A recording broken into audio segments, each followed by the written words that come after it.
All right, so we're on chapter 13, business income. We divide this into two parts.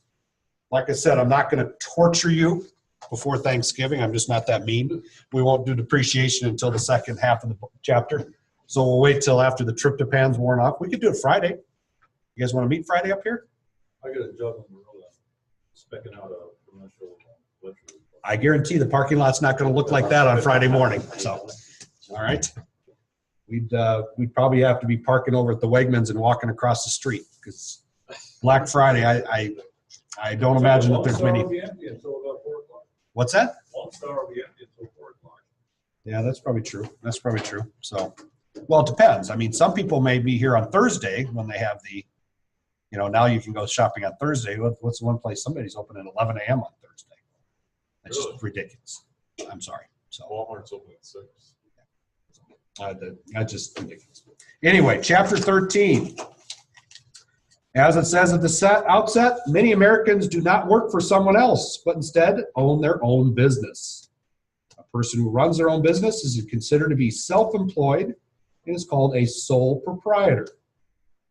All right. So for most people who run their own business, they must file Schedule C. However, farmers who obviously work for themselves will file a Schedule F. All right, for farm. Okay. All right. Certain small business owners may qualify to use a Schedule CEZ.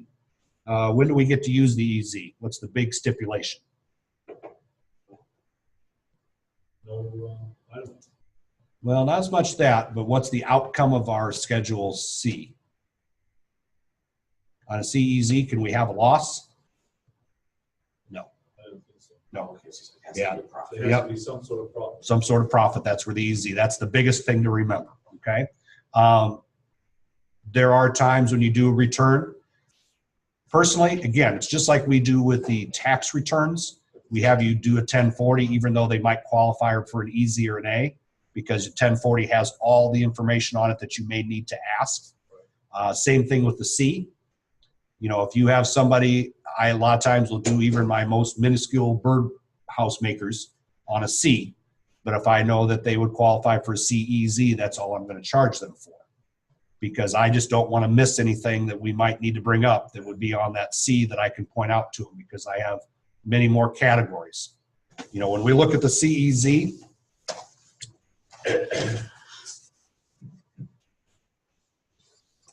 for business income, all right, there's a little thing on the top says had business expenses of $5,000 or less, obviously pretty small business. Okay, use cash method, no inventory, did not have a net loss from this business. That's usually the big one. Okay, but as you look down here on the bottom, pretty much income, couple expenses, maybe some miles. That's your CEZ. Okay, so the big thing is the difference between the C, says right here, if more than 5,000 total expenses. And again, you can see that on the C. When we go to the C. Will that include your 179s and everything else? On a CEZ? Yeah. No. No, not the Schedule C. On a C it does. The C for the 179. Yep, so I get on a C, I have a lot more things. I have inventory because I got cost of goods, my expenses. I have a lot more categories, okay? I have one line on my CEZ. And like I said, somebody's making birdhouses. Right. They're selling the birdhouses, they're buying their materials, driving back and forth to a few credit places or a few craft stores. Someone who owns a nursery, like a daycare center, would that be a CEZ? Because they wouldn't have their income be too high. Yeah. I'd probably rather see them on that because, one of the things I don't want to miss, somebody that has a daycare, chances are there's some insurance involved. Yeah, because of liability, things like that. So, again, this gives you a chance with the interview to go through somebody. And we'll kind of talk about all the different things. Like I said, we're going to kind of go line by line on everything on it. But that's the big difference between the two, okay? And then also self-employment tax. And again, all that is? 15.8%. Yep, after you take 92 or 0.9235. So, all right. What that is your Social Security and your Medicare for any profits on your self-employment. Now, is the S corp the better way to go now? If you make, say, 80, 90, 100,000 a year, If there's a big profit, yes, you go W-2. but that may change too. You do have to pay yourself a wage. Well, I That's what, understand right? that. You Yeah. gotta pay yourself a reasonable wage, so maybe depending on what you're. Oh, we already do that. Yeah, I had a dentist that I did for a couple of years, and he bought another practice, and his practice really took off. And I finally convinced him to go to an S corp because, we were sitting there figuring out, he was in practice by himself, and first year it took off. I'm going, this is silly. Why are you sitting here paying, $17,000 a quarter and $5,000 to the state and estimated because of what we're trying to figure out for his income. All of a sudden we turned it around and we crunched some numbers, and we did it just as you were saying about fair compensation. We looked at, in this area, a solo practice, number of clients, what's fair compensation. Gave himself a W-2, gave him a lot more latitude too, some things that he did for the gals that were hygienists and work in his office stuff, there's some other things. Yeah, obviously the income's still going to be taxed because he's got the W-2 coming over, plus anything else that's profits is coming over on his K-1, but he's not have to pay self-employment tax. And well, not necessarily. Well, he can deduct more against that. Exactly, because he's still paying because he's got withholdings and stuff like that, but it's far less when you have somebody that has a large profit on self-employment like that with a dental. Okay. And the last course I took at school, they mentioned there were a lot of owners of businesses who got audited because they didn't pay themselves enough fair compensation. And instead they would pay themselves dividends where they were taxed at a lower rate than they would have if they had paid themselves a reasonable salary. Yeah. They get in trouble. Well, and they were chasing a lot of them too because they pay themselves a minimal salary, which probably wasn't fair market. Right. And then because the earnings had already been taxed, they were doing them as cash draws. Right. Instead of taking it as income on their personal return through a W-2. So yeah, those cash draws, they were kind of getting a little, Petty cash. yeah. There's something you're saying, so 15.8. 15.2. It's actually, yeah, because it's a 15.765. 12.45. For what? Medicare, and is it 765 on the side? 7.65, 15.3 now? Yeah. I thought it was gonna be- Yeah, it's 15.2 something. 12.4% is. It is.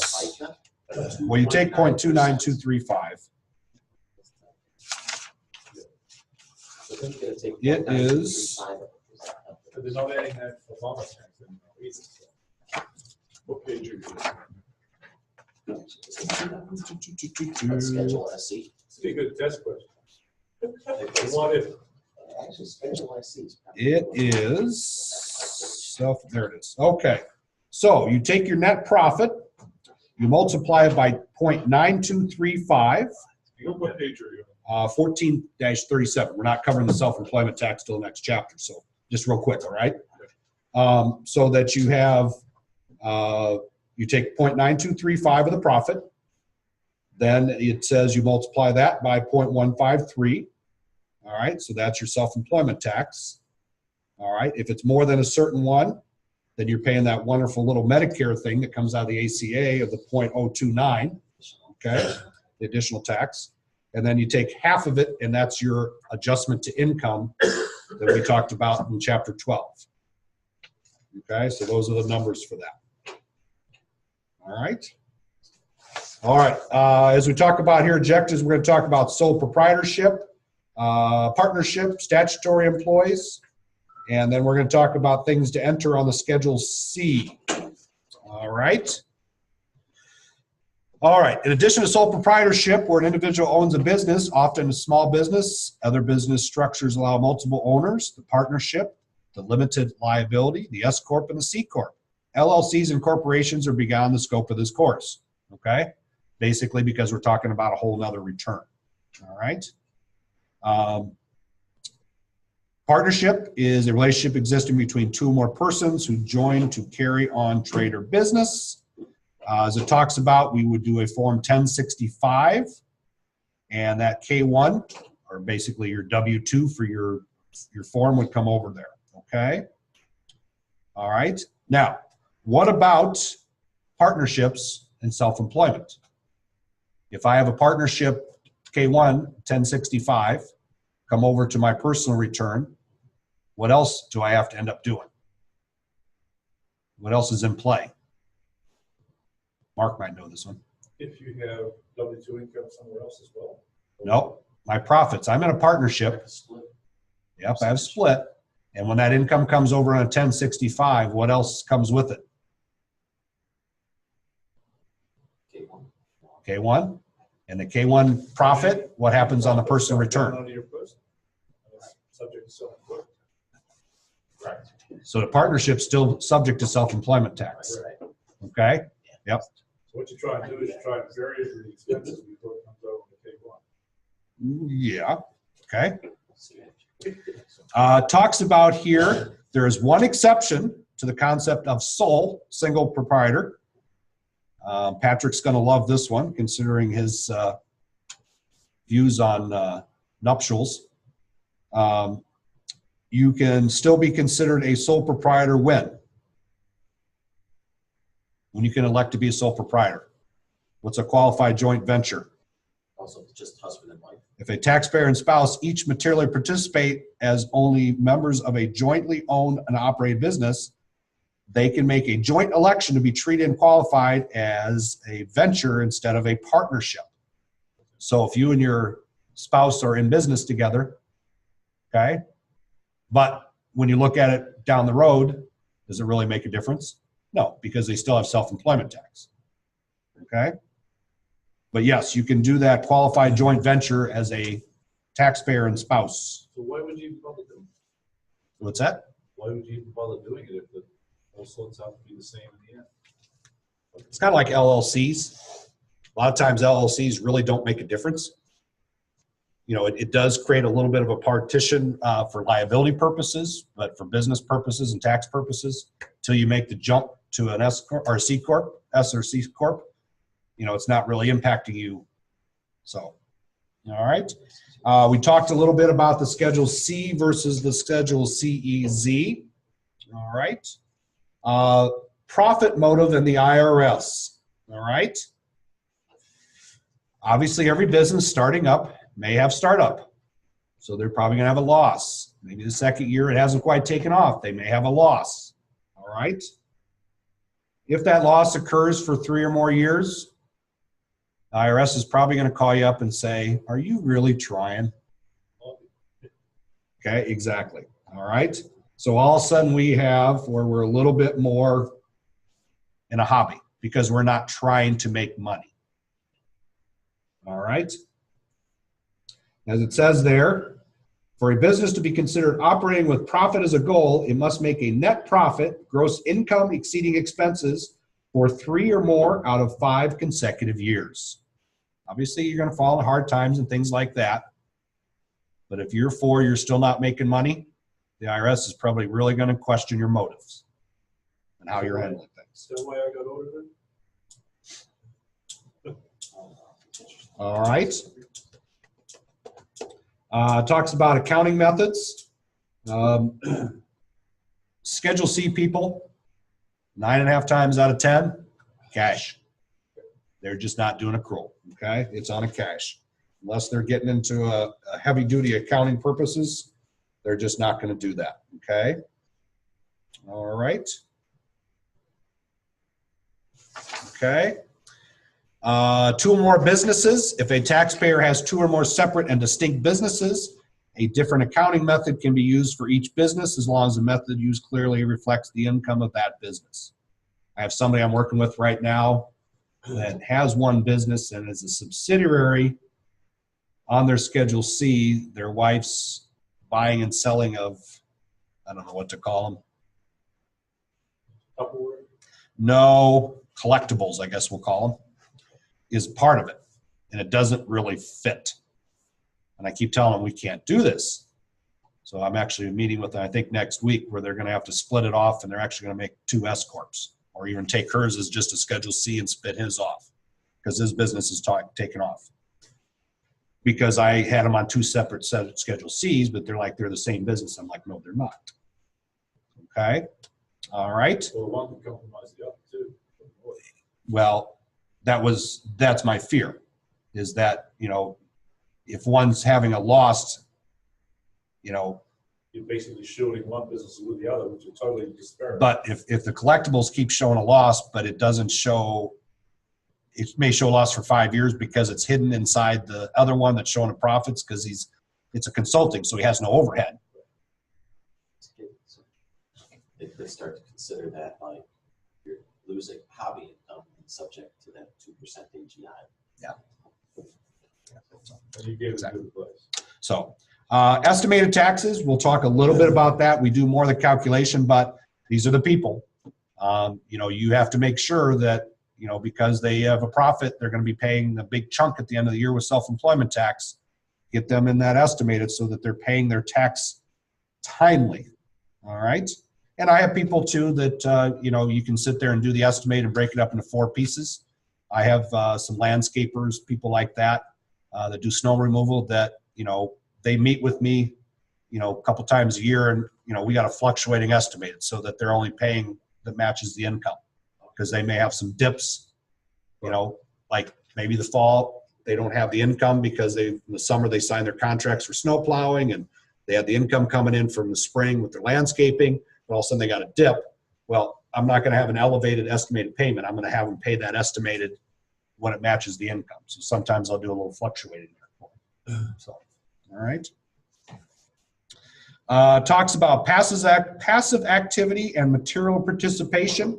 It's one of the questions that's right on the top of a, whoops, until I never use a mouse left-handed. Right there in the Schedule C, question G. Did you materially participate in the operation of this business during the year? If no, losses may be limited. All right. So basically what that's saying is, was I really doing it? All right. I have, sometimes I have Mary Kay consultants. I end up with a lot of them because my wife was one, but I have a lot of them. And sometimes somebody will take a year off because they're changing careers, they got married, whatever. And I have to really question them. Were you trying? Did you do any parties? Did you buy any inventory? Things like that. So. Well, let me ask you this. For example, we hold a lot of, we don't hold more like the properties we sold. I mean, it brings in a lot of money. And we probably spend it, I don't know, taxes. I bet we spend probably 20 hours a month, or probably 10 hours a week, just processing all that stuff. But the properties, where are you showing that? Is this rental properties? Well, some are rental, some are leased to own, some are evolved into mortgages, so it's passive income of 1098. As far as active participation, I mean, you spend at least $500 a year because there's so many properties. Yeah, we're looking more at the Schedule C here because a lot of that stuff ends up on a Schedule E. Okay. You know what I mean? So it's kind of, that's where when you're talking about putting yourself in a corp and then you start paying yourself with W-2. So you don't, so. Yeah, you know, this one's much more looking, like I said, is that, are they materially participating? Like I said, I used the example of the Mary Kay person. You just got to really decide if they're really doing it, okay? And then it talks about the statutory employee. I guess this goes back as it says there, these categories are from the employer's point of view, not the employees. A driver who distributes milk, or beverages other than milk or meat, vegetable, fruit, or bakery products, who picks up and delivers laundry or dry cleaning if the driver is employer's agent or is paid on a commission. So I guess the statutory employees go back a little ways, don't they? The other one is life insurance people, sales. All right. Okay. I don't know if they used to have it. They used to use an example in here. Yeah, there we go. Okay. Number 4, full-time traveling or city salesperson. So the fact that encyclopedias have gone by the wayside, and most of the time everybody has one of those little things that run around the floor. Yeah, well, yeah. So I don't know. Does anybody sell those door to door? Probably not. So Did you see the picture, the one that was on the news where the dad's come up with a little thing and he straps his 8-month-old baby to the vacuum cleaner and the baby's cruising around the house? I saw another one where the cat was down there. Yeah, I wonder how many things came back on that with somebody about, this being an awful parent. So Now the baby doesn't glide. yeah, I know. So. Yeah, I'm thinking that's all, and it's awful that you have to think about that way. So, okay. If workers are independent, and back under statutory employees, if workers are independent contractors under the common law rules, such workers may nevertheless be treated as employees by statute for certain employment tax purposes if they fall within one of the following 4 categories that meet the 3 conditions described under Social Security and Medicare taxes. Okay? So it gets to be a pretty narrow window on the statutory employees, but there are some. All right? Okay. And then it says here, we talk about the statutory employee. They withhold Social Security and Medicare taxes from the wages of statutory employees if all three of the following conditions apply. The service contract states or implies that substantially all the services are to be performed personally by them. They do not have a substantial investment in the equipment or property used to perform the services, and the services are performed on a continuing basis for the same payer. All right. As it says there, a statutory employee is an employee for Social Security and Medicare tax purposes and self-employed for income tax purposes. All right. If you remember on the W-2, it shows down there at the bottom, there is a little statutory employee box that's checked there.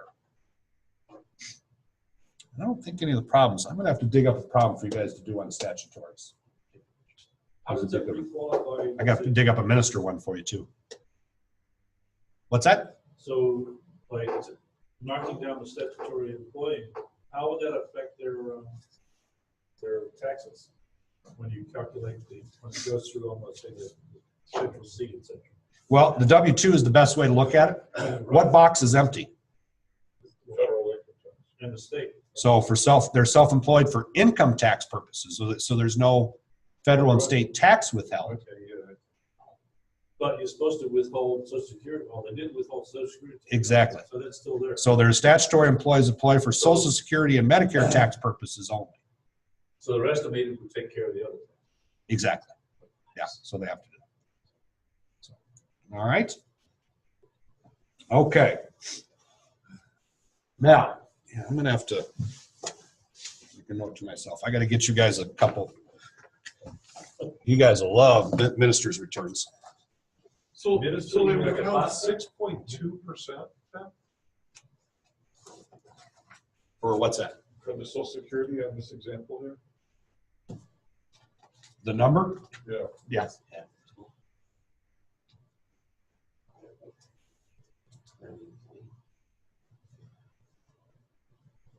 Let's see, the maximum you can take, right, 6.2%.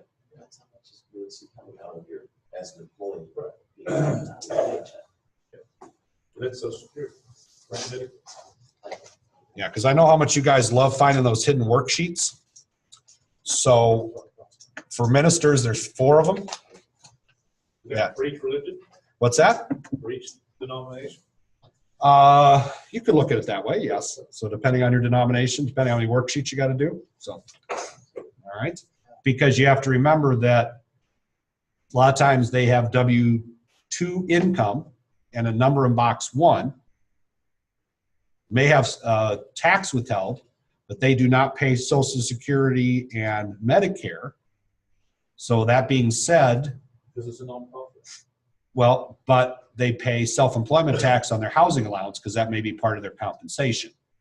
And they also may pay self-employment tax on weddings, books, sermon, things they do, baptisms, whatever. So, Other income. yes. So, but there's 4 worksheets that you go through on all of this, and They can it's still very do an specific. IRA and stuff like that if they want to.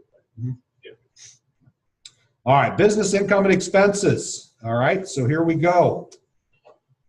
Our header starts off with what is our principal business? Well, I should say the name of it. What is our principal business? They might have an EIN number. enter the code for the instructions, as you can see on page 13, 10, and 11, it has some. And that's a pretty limited portion of it. There's several others. I know the help box says business code 999999 is available if no other code applies. IRS has kind of started to frown on that very heavily because that used to be easy for somebody that had a little simple business that you could just throw those 9s in there and not have to worry about it. They still want you to find something that's close proximity. Google it. You know, put in there, you know, that you're looking for that, that business code. Okay. All right. So it's called the North American Industry Classification System.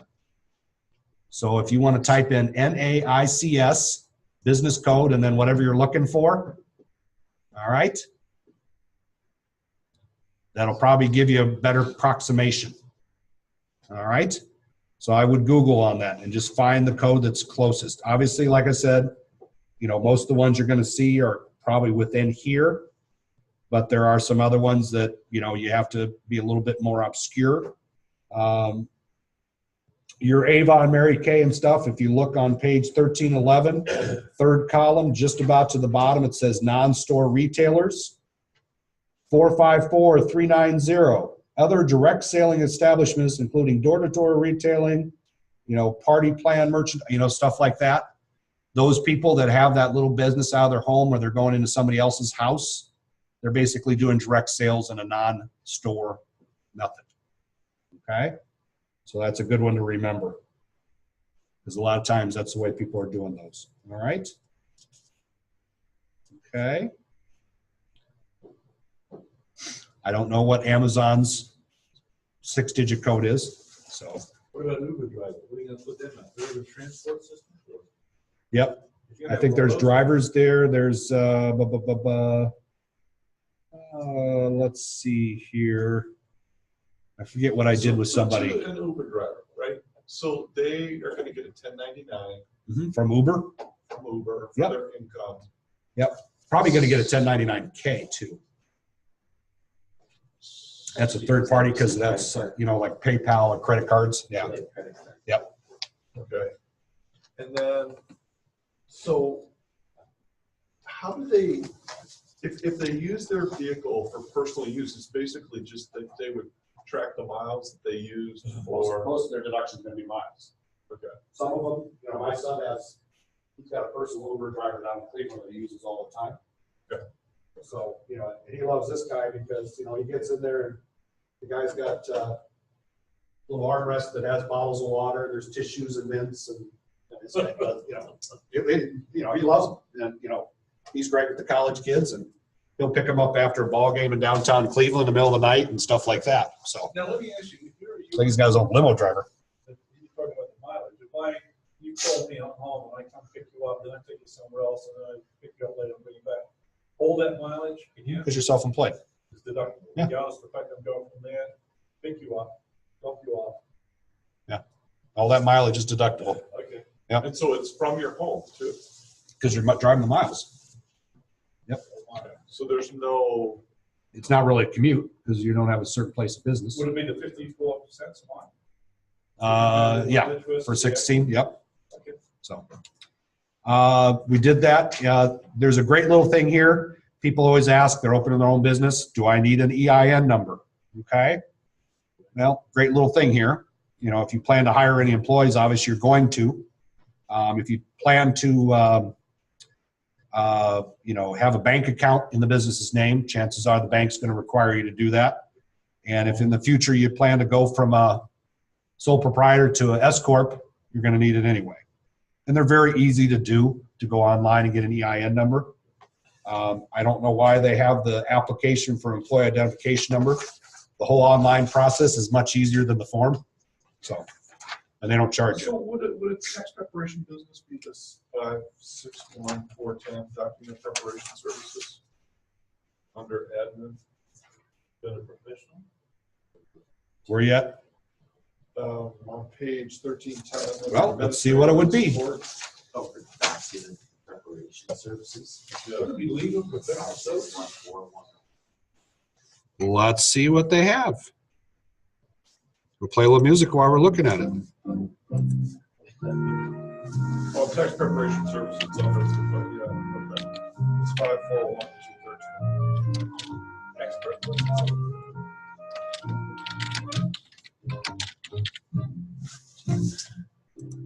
Professional, scientific, and technical services. They have it as 541213. Yeah. Yep. There's a 54121. It might be close too. So, all right. So yeah. So you can search it on there. All right. Yeah, I tortured the night class. Oh, jeez. The one gal in the night class was not. She was like, I need quiet. And I asked her. I said, So she obviously doesn't have. "What's that?" Did that during the exam? Well, I told the class that, you know, that tax client across from you is probably going to be talking while you're doing the return, so you need to be prepared. Oh, then you can always hear the person in the other booth behind you. Exactly. Screaming this up. All right, so there's where we talk about the EIN number. All right, we move a little farther down. And again, we're kind of in these boxes right here where we're talking F through J. Accounting method. Again, your sole proprietors, cash method. All right, they're going to follow the dollar spent. We talked a little bit already about the material to participate. If you started to acquire this business in this year, check here. Why are you probably doing that for the IRS?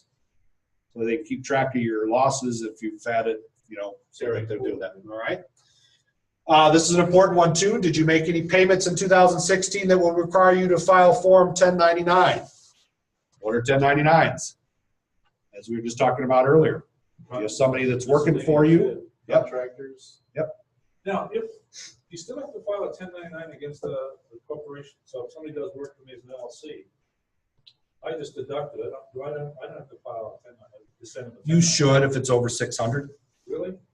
What's that help make sure See, I happens? got to get the W-9 from. That's the problem. Yeah, but what that 1099? What's it help make sure happens? He prepares it. Exactly. Therein lies the rub. So, and that's where, you know, a lot of people with that, you know, they get a little bit funny about all those. So, but make sure that 1099. It talks about if this part of the trade or business, the following types of payments were made, the appropriate 1099 must be filed. Okay. So it talks about all that would require those 1099s. Okay. 1099s too also come into play. Is used to report direct sales of at least 5,000 of consumer products to a buyer for resale anywhere other than a permanent retail establishment. Again, I go back to my Party Light, Part 31, all these, the out of the home sales, direct sales, Mary Kay, Avon, things like that. A lot of times you'll see the 1099s come from the company, say Mary Kay, if it shows greater than $5,000 in commissions on what they sold. Mary Kay does not keep track of everybody's profits and losses for everybody because they are a sole proprietor, okay? But if the company pays the rep greater than $5,000 in commissions or prizes or whatever else, that 1099 will come from Mary Kay to that rep, okay? So that's where those will come into play. So I paid more than $600 in legal fees to attorney. I should issue a 1099 miscellaneous. Sure. That's what we Yep. do. Yeah. Why not? Especially that attorney. Yeah, Oh, absolutely. definitely. You think he's not going to give you a 1099 for something? Well, he's not giving me anything. So, all right. So we have that. A couple of problems filling out the headers. Okay. Now we're in the business income. All right. So we have a, whoops, 1 second. We have our part 1 of our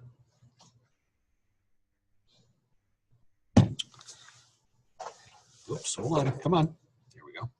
We have part 1, our income, gross receipts or sales. Okay. Obviously, if we have a bunch of 1099s, I like to use scratch pads. You know, I know a lot of people, even some of the other teachers will just tell you add them up and put them in there.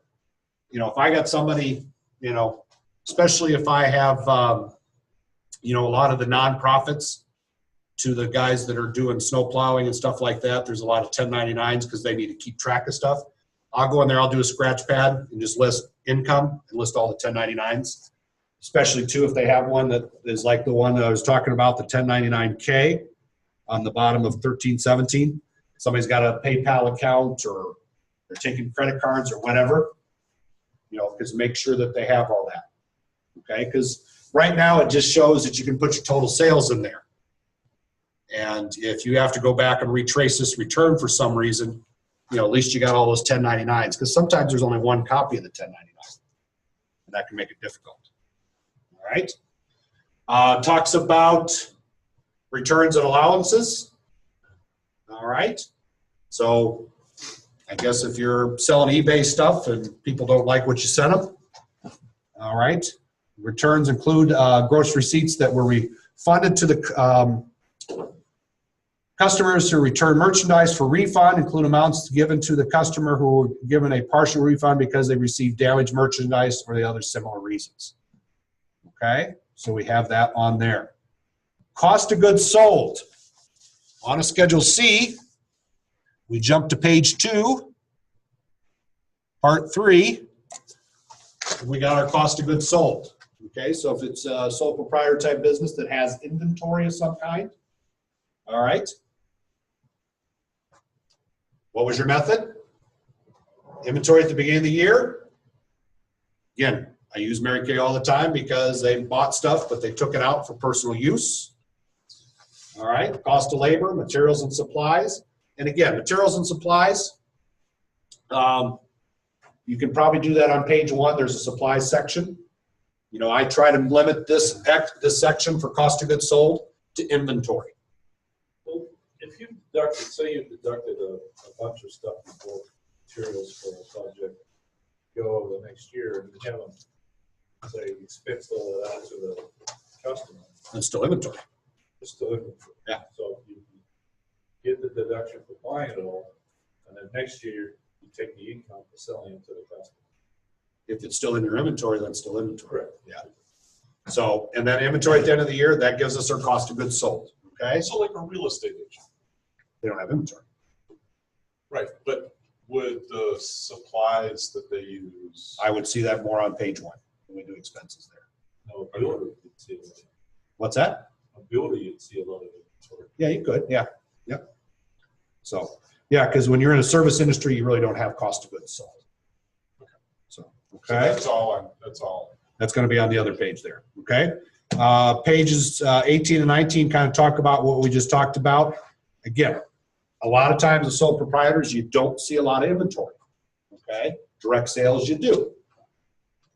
All right. But a lot of times, you know, as somebody's in this day and age, most of the sole proprietors probably don't have things. You know, and then there's some direct sales. I'm trying to think, what's that called? Tastefully Simple. They don't have inventory. That's just in time to look. Yeah, they have samples that they may expense differently, but it's not really inventory. So is that what the order goes to the company? It goes right direct to the company, so there's, yeah. So they're more of almost a service, even though they're selling a good, but they don't have really cost of goods sold. Okay? All right? Because really what they're doing is they're just looking at the gross profits, and that's really all that they report. All right? A couple problems and stuff to kind of fill out some things as to where things go. And now we're going to get into business expenses. All right? So this is where they would put their advertising. Yep. Okay. And again, even if somebody's on a Schedule CEZ, I may get into the Schedule C with them so that I can go through this with them. All right? Advertising. Did you buy business cards from Vistaprints? Did you take an ad out in the paper? You know, what are your advertising expenses? Okay? A lot of times when I sit down with somebody, depending on their industry, I'll just print out a blank Schedule C when they're asking me about things, and I'll just highlight, and this is what I want you to keep track of. Do they need to do QuickBooks? No. Okay? What I usually direct them towards, just kind of as a point of fact for you, is Vertex 42. Vertex? Yep. 42. Mm-hmm. Get out of my way. VIR? VER. Is there like a little account? Vertex 42 is a website full of free spreadsheets. Okay? And if you look at their business templates, I got invoices, timesheets, bids, project management, inventory. I have inventory managers. I got timesheets, time card calculators, business plan, amortization, break-even analysis. The one I like to use with a lot of people, profit and loss. Okay? And the great thing about this one is if you take a look at profit and loss and stuff they keep track of for me, I look at these categories right down here, they almost mirror a Schedule C. Okay? All right? And for a lot of people, I said, I don't need you to have QuickBooks for me. If you want to spend 69 cents when the school supplies go on sale and buy a marble or a spiral notebook and put a header on each one and create a log for me, that's fine.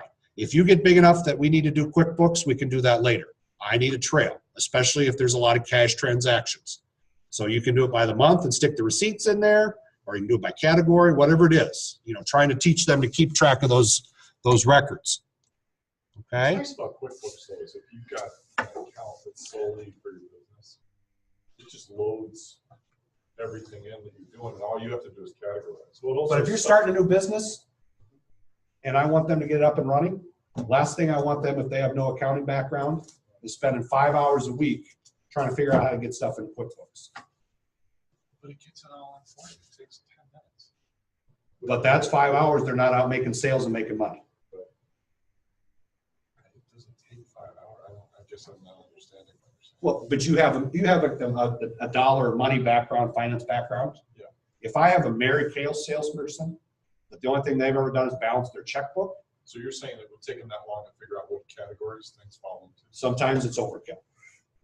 You know, that's why I say I'd much rather have them, we'll develop their accounting and I know what I need to have them do for their Schedule C and do it that way. If they end up making $100,000 a year, yes, then they probably have the money to have somebody do the QuickBooks and stuff like that for them.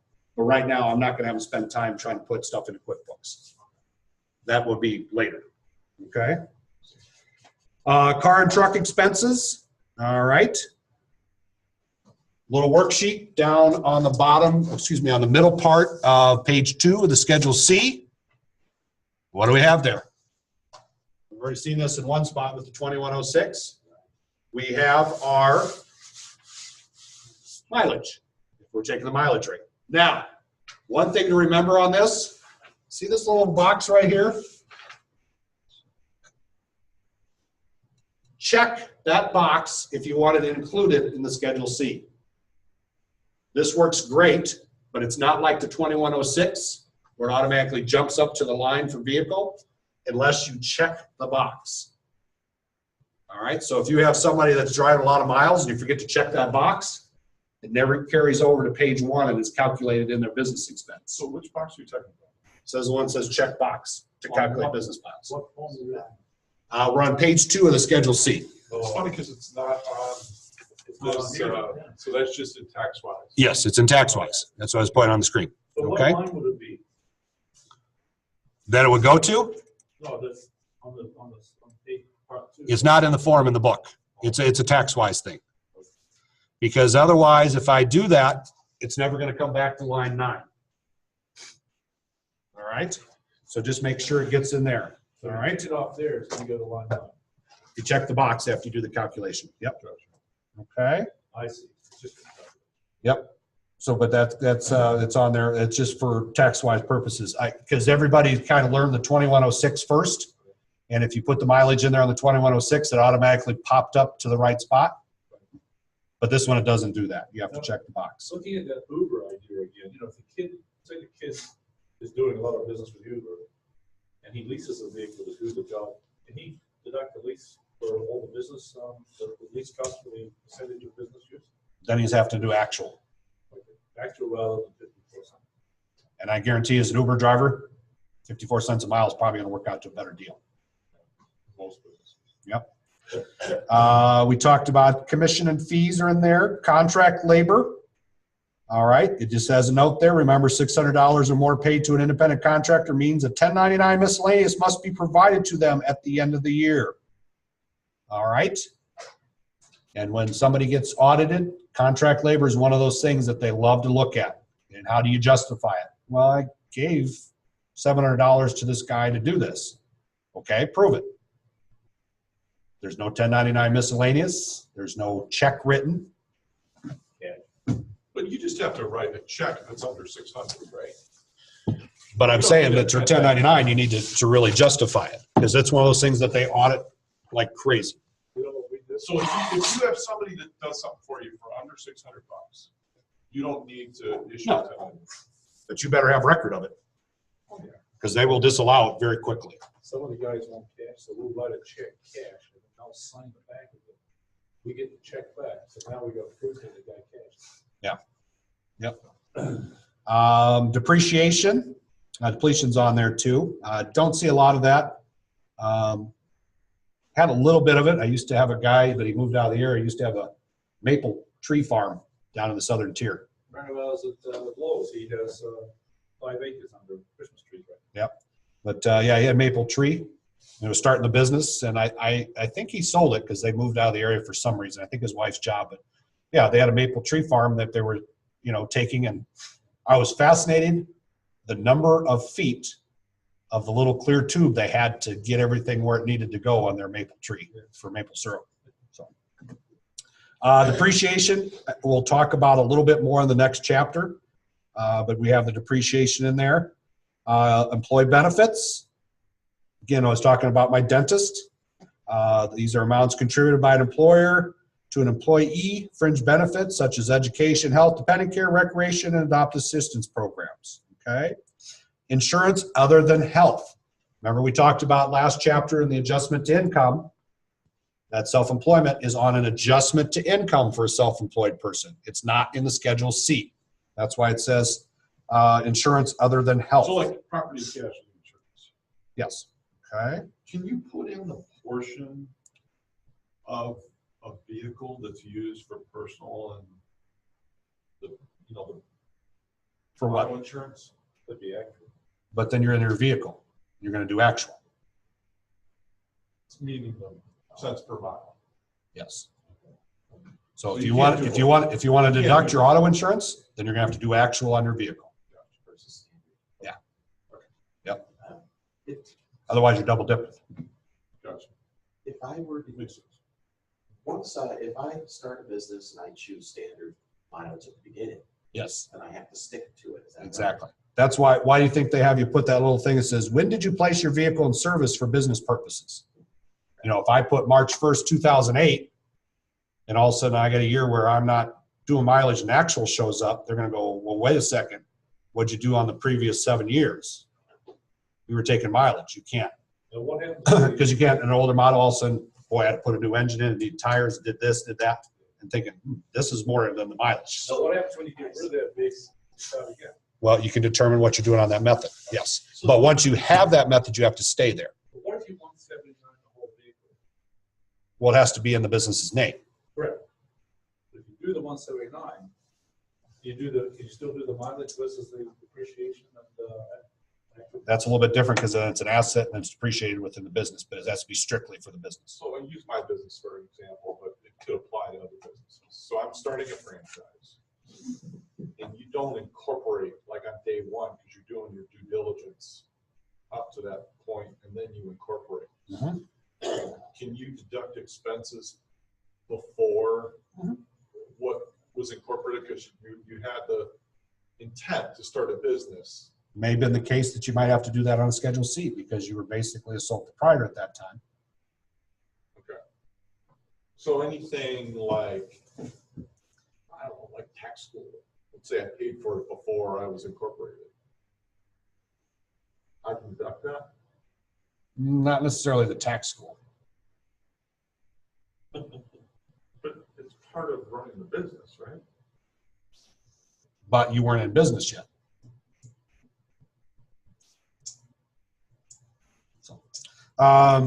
Interest. so the rent he's paying right now, he's not in business, so he can't deduct the rent or anything like that. doesn't. Yeah, he's incorporated, he's in business. Oh, all right. Yep. That I can. Interest must be correctly allocated to the correct line. Again, this talks about the fact that you might have a mortgage on property used for the business, okay? Legal and professional fees. So again, attorneys, CPAs, tax prep, whatever that may be.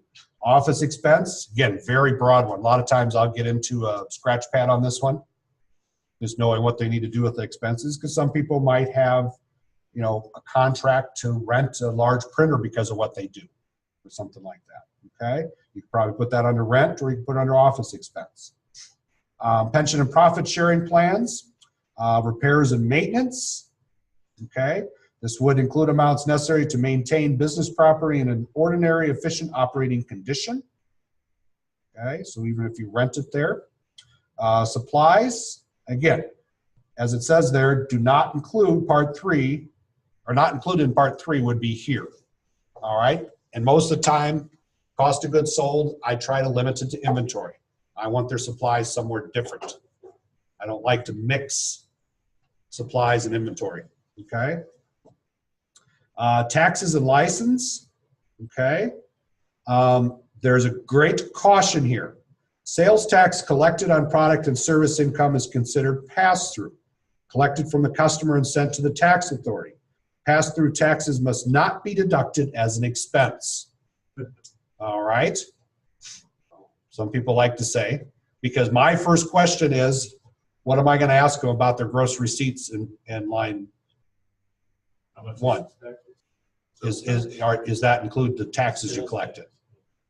Okay, if it is, I'm backing it out. So in other words, if you do a job for someone, you get the labor, you get the materials, and then you put your tax down the bottom of $180, you have to pull that out. It's a pass-through, yes, because it's going to another authority. It's not really being retained by you. Yep. Travel, meals, and entertainment. But you would put that down to taxes. So your sales tax, you would put the taxes and licenses. No, sales tax is pass-through. How do you bill? Invoice.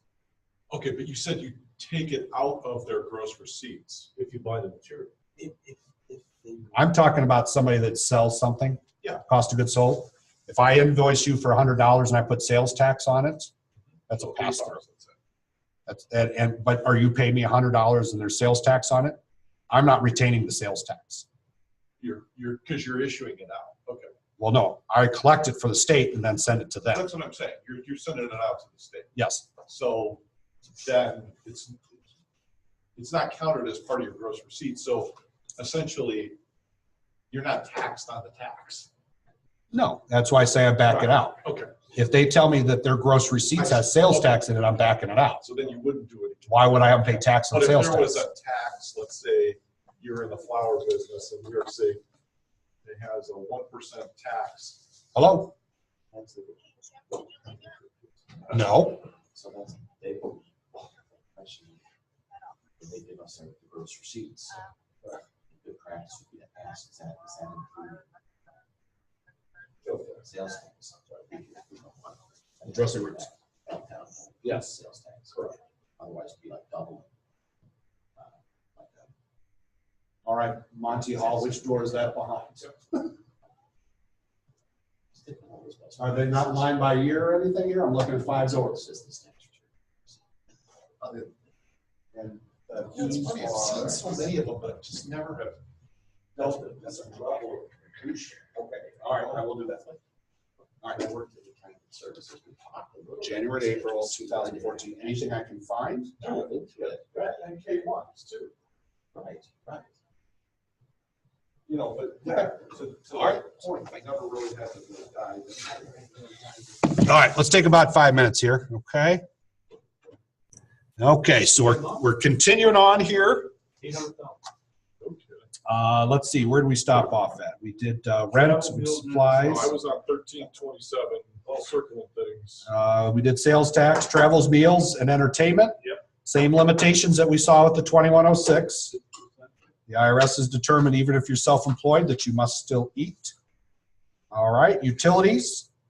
Again, utilities, I like to use a scratch pad. I will put traditional utilities, the heat, light, power there. I like to spin out into the other expense one, the telephone and the internet, okay? Because I usually put on the line what their monthly bill was and the percentage that we've put in it as their use, so that they know that I'm not taking the full amount. Wages. For wages be deductible, compensation must be ordinary and necessary expense of carrying on the business. It must be reasonable in amount for personal services actually rendered and actually paid or incurred during the tax year. Okay? Gross salary, wages, and other compensation paid to relatives, including the proprietor's spouse, children, are deductible provided it meets the qualifications above.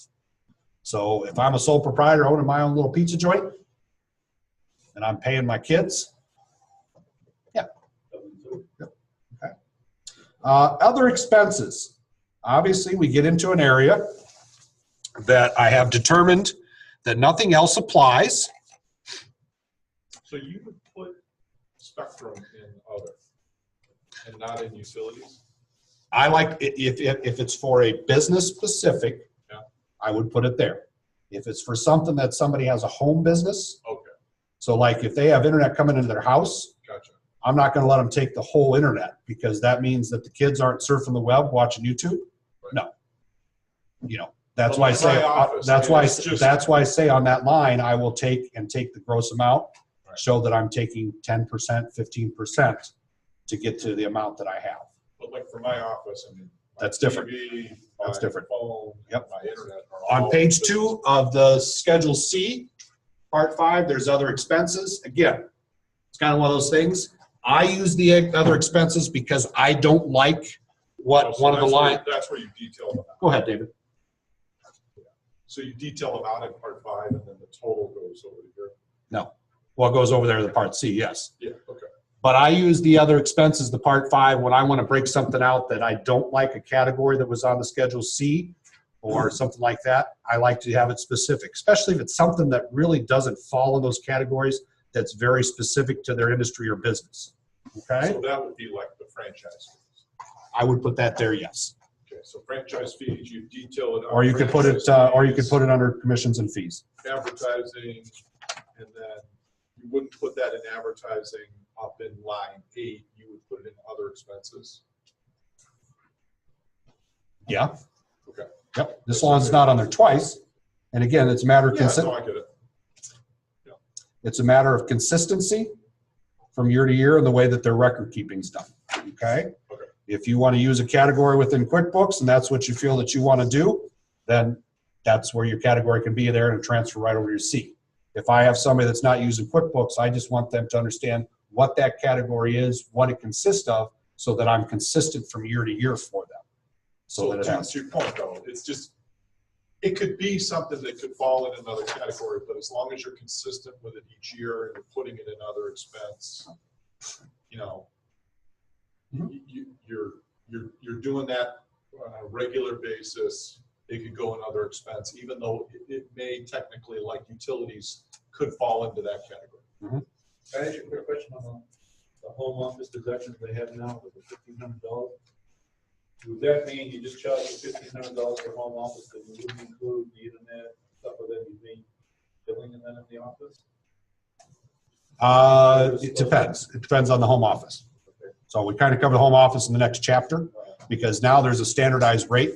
Yeah. It's a lot of times more beneficial. For the internet that you were referring to, I'd rather spin that off and put it under utilities or other expense, because it's more specific. When we're looking at home office, again, we're looking at traditional utilities. And if you remember from the Schedule A, we have that 8829 carryover. So if I'm taking some of it on my Schedule C, I can only do the remainder on my personal side. So, and that's why I say internet, you know, I like to get a little bit more specific with the percentage and put it on line, because as opposed to knowing that home office is 8% of the home, if I throw the utility of the internet in there, I'm only getting 8%. If I have somebody that has a specific internet coming into their house and they've had to, because of their home office and the business that they're doing, upgrade it to a higher speed so that they can do what they need to, you know, I take that into account. Which is exactly awesome. You know, standard rate coming in that can run everything that you have in your house, that's one thing. But if you have a business where, you know, your internet presence is part of the success of your business, then I'm going to take a look at that upgrade and say, hey, you know, this exists not because they want to play, you know, whatever the latest video game is at the highest speed, okay, whatever it is. Yeah. So, all right. You know, it's just, I like to outline and be specific on the detail there. Okay. All right. So that kind of covers all the expenses.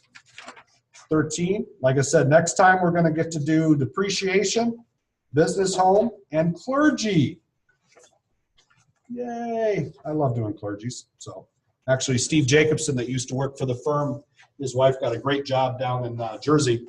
He actually opened a tax, and that's all he does, is clergy. Because so many people do it wrong. So that is his niche. Is there any clergy in Jersey? Yeah. Well, I guess it depends on where you are, but includes witch doctor? No, well, it might, depending. If they're ordained, if they're an ordained witch doctor. So There's a lot of denominations. you got to consider Jersey, though. You know, there's two sides to that equation. Is it the fact there's a lot of clergy, or is it the fact that there's a lot of people in need of clergy from the other side? So I guess in Jersey, you maybe feel like there's more sinners there, so you need more clergy. They're all liberals, so they're agnostic. Just saying, there's two sides to the equation, Patrick. Okay, so you know, the clergy, they tend to go where the sinners are, right? Those people in need of saving. So, and if you feel New Jersey is a place that's need to be saved, all right. You know, with all the organized crime, there's probably a lot of people looking to get some confessional things off their chest. Burials, yes. So construction burials and normal burials, yes. So, all right. All right. So let's have, why don't you guys do, because it's a good one, because there's actually no documents. Why don't you guys work on page 183 in the workbook, Alexander Pierce. All right. Because that's one of my favorite guys, because what is his business? On August 1st, 2010, Alex started building and selling birdhouses. Not as a hobby. All right, because he sells them at local craft fairs. All right. And he did very well. He had income of $25,476 from sales of birdhouses. Yeah, I would imagine that they're probably condos. Probably the upper end ones. All right. We actually have a friend of the family that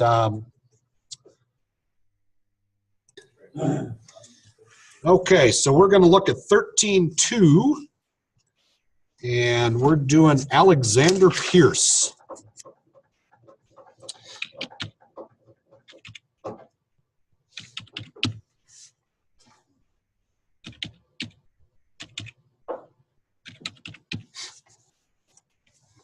All right.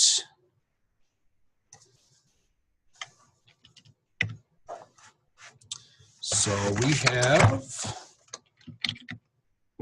has anybody figured out how many returns they've done so far? All right, stop. After I think about 30. Yeah, give or take. Yeah. He lives on 335 Bluebird Lane. Why not? Okay.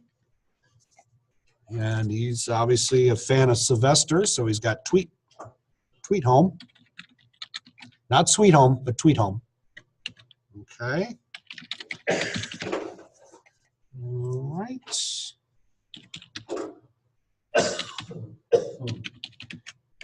Okay, we get our phone numbers in there. We have Alex's date of birth. All right, and he is self-employed. Okay. He is single. Whoop, nope. He is at a household. What does it say about Alexis?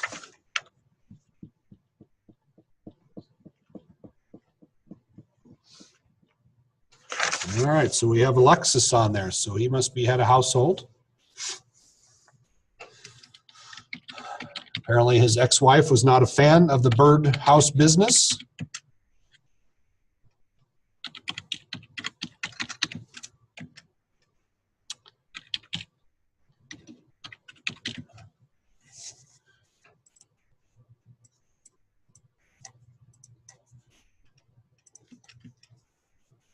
Okay. I have some bank information for him.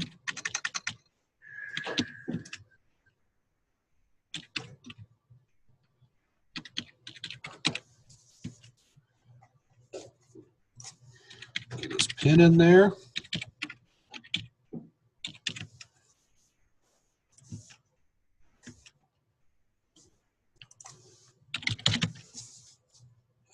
They had health insurance all year long. They did 1040 last year, but he did not itemize, so we can answer no in the middle of page 1 of the 1040.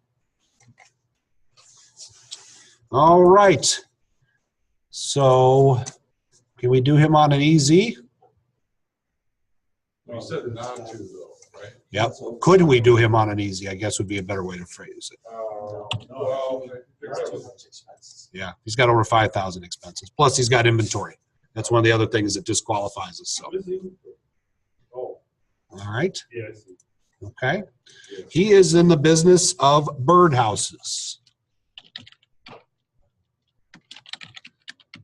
Okay, what'd you guys determine on the business code? I think we did, oh, I did, I had 423990, which is, it's under wholesale trade, other miscellaneous durable goods. Yeah, he's not really wholesale though, because he's selling them at retail at craft stores. Let's see here.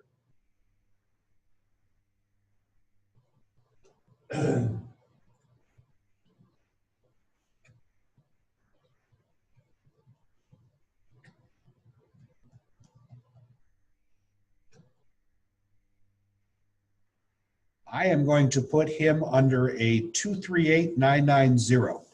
What's that? He's a specialty trade contractor. All right. You know, there's a manufacturing category for wood product manufacturing. Yeah, that's one that came up on the Google stuff. So, So 321, you could use that. yep. All right. So we have, go ahead, David. The key is consistency. Yep. Once you've assigned it, it's pretty much going to stay that way because it'll carry forward. For the business address, you know, you can put same and not worry about filling all of his home address in because he's running this out of the house. It talks about the fact that his cash method for his accounting, he does materially participate. Do we get to check the box for the first year? No. He started this business back in 2010. Okay. And he has no 1099s because he has no employees. All right. We have his income, $25,476 that we put on line 1 there, part 1. He had dissatisfied customers. His returns and allowances was 133. We don't know if those are human or bird that return their birdhouses. So I guess we'll assume that they're human. All right. We got to go to the back of the Schedule C, and we have to take care of his inventory. He used the cost method, so we answer that up there in the top. His inventory at the beginning of the year was $593. His ending inventory was $25.66. And he purchased, on this case, I am going to put it because he has, as a birdhouse person, I'm going to put that under materials and supplies, okay? Because that's much more of what he purchased, okay? Mm-hmm. All right, so we got our cost of goods sold there, all right? Because when somebody's building something, that's much more materials to me. You know, if it's where they bought things that are already finished, to me, that is much more of a purchase, okay? But we'll put on materials and supplies for him. We're going to go back to page 1 of the Schedule C. We got some advertising expenses for him for $200. He got some legal advice in preparation of his tax forms of $250. Long distance phone calls and cell phones All right. Again, I like to do it on page 2 on a situation like that. Now, wait a minute, you put the advertising that on page 1 versus the other expenses on page 2. Right? Exactly. Yeah, because there's a category for it. On this one, I'm just going to put cell phone, okay, because I don't like it under the utilities. We'll make the assumption the 285 is probably a percentage. It doesn't really say, but, you know, if that's the case on this one, I might put at 25%. We do 20. Okay. Well, it's just an example. So, all right. So that's why I might put on like this. Make a note to myself where it says the percentage of the total, but you know, this one we're not going to worry about because it's probably already been calculated. We have Putting the 25%. the amount that's on there. We're going to make the assumption that the 25% has already been calculated. So I was just making the note to say that I like to put on there on the line where it says cell phone at 25%, so they know what percentage of the full bill this is. Okay. That way they don't question, is this full or is this partial? All right. Tax and license on line 23, he has a business license for $25. Had some more supplies, nail, glue, sandpaper, and paint. Again, we're going to say, excuse me, that was not part of the materials that we did in cost of goods sold. That's in the line 22? That's in line 22 for supplies. 1874. All right. We have postage boxes and supplies.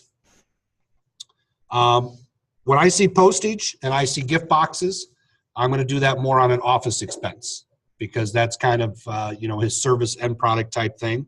So again, I'm going to put that there. So we have that, $13.25.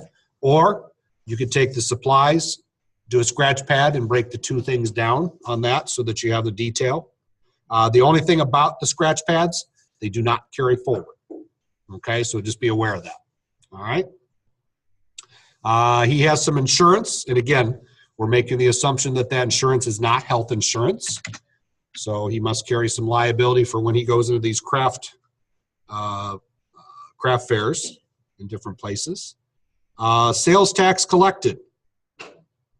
What do we do with that? I'll leave that out. Yep.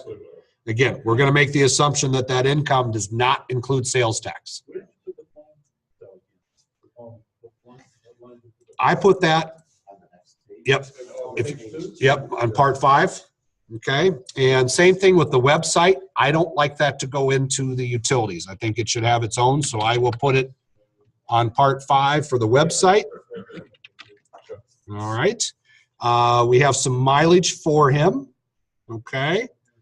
It's a car that he put in service 1/3/2011. He had business miles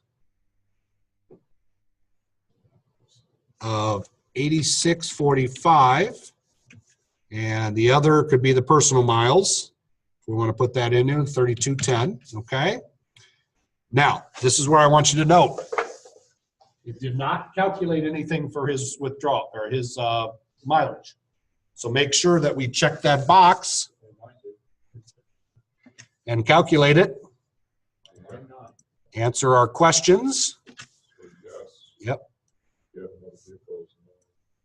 Okay, and then make sure that that expense carried over to page 1 of the Schedule C. All right.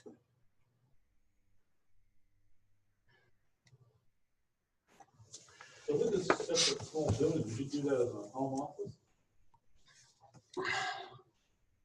You could. That would give you the 1,500 to cover the electric bill. So when you do it, it's 12. You could. I think that the home office, you know, I'm going to put that, first of all, I'm going to put that electricity under utilities. Okay, and that was how much? 12.45. Yep. Okay. So you put that under utilities? Mm-hmm.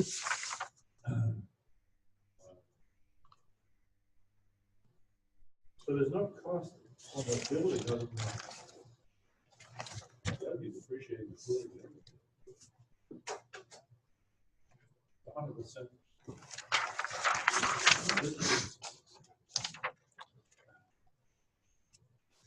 When I saw that 225 square feet, I thought they were gonna. House, But it's a separate building. separate building. Yep. Because it's not really a home office. It's probably something that, you know, if he built it, maybe we'd have some depreciation. So you got the 4994 as his AGI, Yes. and 1232 is his refund, 608 is his state refund.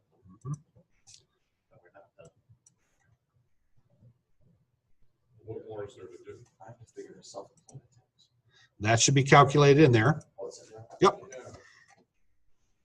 Excuse me, do I have to leave? I'll call it. Nope, that's all right. Everything okay? Yeah, yeah. Okay. So what, so you said it's calculated, but I don't see the form. SE. Schedule SE. Yeah, but I don't see it on the tree. Yep. Oh, there it is. Yep. All right. And what triggers that to just when you do the Schedule C, it triggers it? Net profits, yep. So on then we look on line 27, we've already talked about the adjustments to income. There's that self-employment tax credit, the 380, it carries that over there. You can see the calculations of all of it on the SE. When you say line 23, what are you looking at? And 1040, page 1. That's where the self-employment tax adjustment to income goes. Okay. Thanks, guys. See you Tuesday. Yep, no class Friday. Yep. Okay.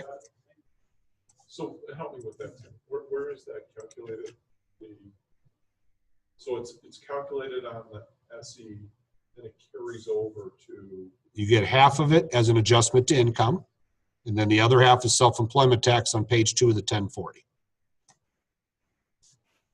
deduction for 1/2 of the self-employment. Okay, so there's the self-employment. They calculated it based on his income. Mm-hmm. And so then the 380 goes over to the 1040. Okay. Mm-hmm. Okay. Yep. Okay. And we have the building on there. I suppose. Looks like he's qualifying from the earned income credit and job tax credit. Yep. Small one. You gotta answer those questions, right? Yep.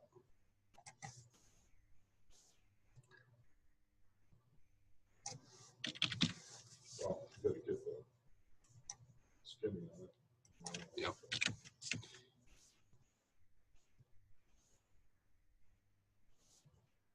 And that's some of the times that it's interesting because obviously as a tax preparer, you want to make sure that you're taking profits and all qualifying expenses and stuff like that. In order for them not to pay self-employment tax, they're trying to rack up their expenses. But what's that do to their earned income credit? Okay, let's go through that again. So we're reducing the amount at 7.65%. What are you talking about? This has nothing to do with that. For the earned income credit? No. I'm saying, you were saying that it reduces the self-employment tax, right? No, the earned income credit. Okay. Because his income is low, because you're taking a lot of Expenses. now he gets the earned income credit. Yes, but as his profits shrink, so does his earned income credit because his earned income goes down. Oh, because it's lower on the table. Okay. Yep. Okay. And a lot of people don't understand that because he's going, well, how come I didn't get earned income on 25,000? No, Because you lowered all these. you took your expenses. But that's a good thing because then he doesn't pay taxes on that income. Yes. But sometimes, you know, people don't understand what the What's the effect. effective like rate of